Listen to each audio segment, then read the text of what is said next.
So I found a way to basically make a storage system this tiny, and with the press of a button, basically it will just drop ore until you don't want it to. You can just press a button again and it stops. And it's that simple. It's extremely tiny, and as you can see here, I can like basically put I can use it as many times as I want, and I can just keep unloading things again and again. And it's pretty simple to make also. You can use quite literally any amount of land to make this, and any amount of any forge or refinery to make this. So how do you make it? Well, basically you're gonna need any type of forge or refinery. I'll be using a forge here, and you're gonna need two conveyors, just the straight ones, and you're gonna want to place it in a way that you can unload it, so like onto your car. So it's just, I'm gonna place it like this, and yeah, so I'm gonna place it as close to the car as I can. Make sure it's a bit above so that all the ores can evenly distribute into the car. Now what you're gonna do is you're gonna place this conveyor, and we're gonna basically put it inside of the forge. So after you've aligned it, you want to go to press number 2 to go to this mode, the moving mode, and you're gonna align it into it. And this is the most important thing.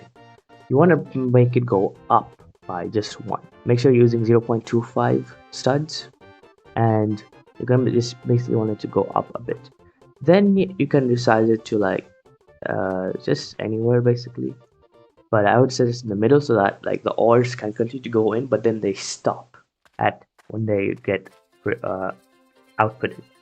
So then you're gonna place the rest so that like the bumpiness, because the thing is it's above, right? So it's gonna be a bit bumpy. So I'm just gonna place this, and basically this will be your input, and you can make it as anywhere you want. And then these two conveyors are there just to make it easier for the ores to basically go in.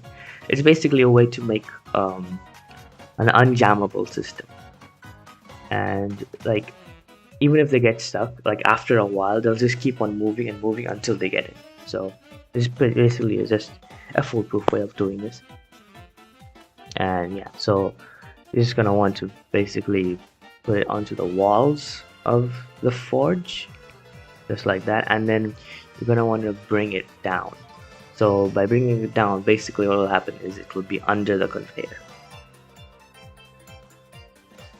Make sure all the sizes are maximized. I forgot to make this one maximized, so that's why it's a bit offset. But after that's done, you can then finally just resize these ramp conveyors until it fits the whole like the whole input of conveyor. That way there's like no chance of any ores getting stuck. As you can see, it's much easier with this instead of just rotating the ores. And there you go, it's like perfect. And then you can just reset the top into whatever size you want. And yeah, so basically that's now a perfect ore input, and like nothing will get stuck once you try to input it. So here's a demonstration of like how it works. Basically, when you put ore in, it gets outputted out. But the way this forge and refineries work for ores is they disappear. Like they get into the machine and they come out. But there's a system where it won't like clog the output. So what happens is if there's something blocking the output, it will stop outputting. And we can use that to our advantage. It's a feature, not a bug, but it might be fixed soon. I don't know. But for now we can use this, and I'm pretty sure it's pretty safe also. So basically, as you can see, I'm just gonna drop a bunch of ores, and you can see it doesn't get stuck. That one will just be, but next ore we'll just push it in, and you can see they're just gone.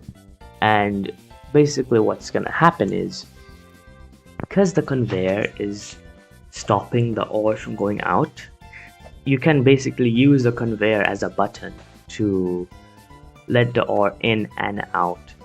And yeah, it's just very simple, but it's very effective.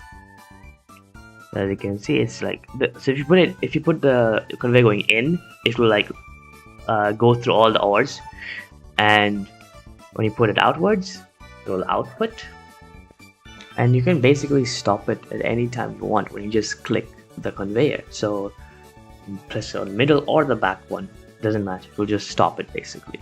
And yeah, you can put hundreds of ores in it. I've tested and it works flawlessly. Like I was like, like there's ores get stuck a lot. What if there's just a way like to make it unstuckable, and like you can like hoard as many ores as you want. And yeah, this is the method I found out, and I use this method on my own storage system.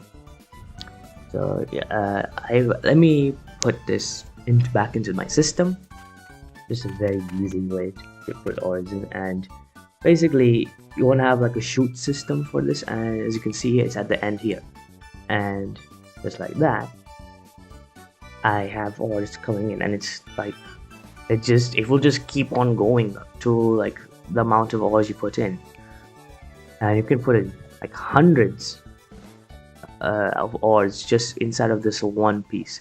I'm not sure if there's a maximum. I have put a lot in and I've gotten all of them out, but I'm not sure. As you can see, everything just goes back in and it just gets stored in, and it's very simple. So yeah, it's pretty good system. And you can, okay, one thing is when you load in, it will output one ore. So when I think the putting it to the right most, like keeping it cycling, is the best, because then every time you load in, it won't output one ore. Instead, it will just keep inputting it back into the storage again and again and again, just basically like circling around in it, so that it will just keep all the ores instead of it one coming out every time you rejoin. So yeah, I hope you guys enjoyed the video. Leave a like if you liked it. Leave a comment on what tutorial I should do. I have a tutorial for an elevator that works on both minerals and wood planned, which is coming out soon. And yeah, I hope you guys liked the video. Subscribe if you want to, and I'll see you guys in the next video. Check this video out on my first playthrough on Oakland. Bye!